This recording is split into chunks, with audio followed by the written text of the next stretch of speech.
Nella carriera degli esteri credo di avere avuto soprattutto due esperienze abbastanza importanti in due grandi città. La prima fu Parigi nel 1968, perché arrivai a Parigi il giorno stesso in cui cominciavano i moti studenteschi alla Sorbona, quindi ho visto non soltanto l'intero 68 francese, ma anche quel processo di trasformazione politica, sociale. È stata una grande rivolta dei figli contro i genitori, ma è stata anche una grande modernizzazione dei costumi della Francia.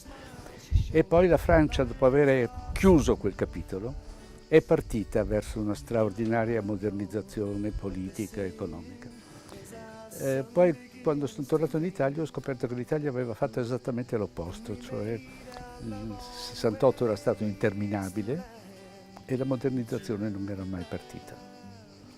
La seconda esperienza importante credo che fu Mosca nel 1985, perché arrivai poco dopo l'elezione di Gorbaciov alla segreteria generale del partito e ho visto la perestroika giorno per giorno, cioè un fenomeno che lì per lì non sembrava molto serio e non sembrava che avrebbe cambiato il paese. E alla fine invece lungo la strada il percorso si accelerava, diventava sempre più rapido e certo non ha giovato allo Stato sovietico, che è morto come risultato di quella vicenda, ma certamente ha cambiato il mondo.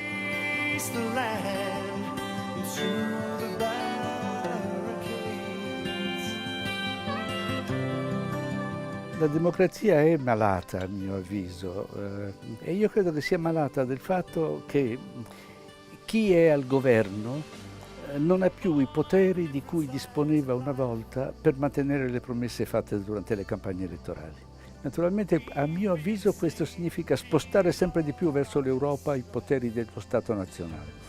Se lo Stato nazionale non riesce a fare quello che promette ai suoi cittadini, bisogna che i poteri vengano messi nelle mani di qualcun altro e noi abbiamo interesse a che questa sia l'Europa. Raccomandare qualche cosa agli italiani è sempre stato molto difficile. Qualcuno ha detto persino che sarebbe inutile, ma certo sì, anche gli italiani sono capaci di fare la cosa giusta al momento giusto, soltanto come Churchill diceva degli Stati Uniti, prima fanno tutte le altre, poi finalmente fanno la cosa giusta.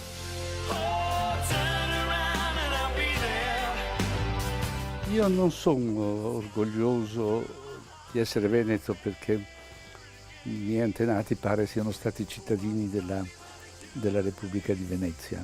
No, sono orgoglioso perché sono nato parecchi anni fa in un Veneto molto sonnacchioso, addormentato, intorpidito e a un certo punto questo Veneto si è svegliato. Dopo la Seconda Guerra Mondiale, a un certo punto il Veneto ha raggiunto dei livelli di sviluppo straordinariamente invidiabili in tutta l'Europa.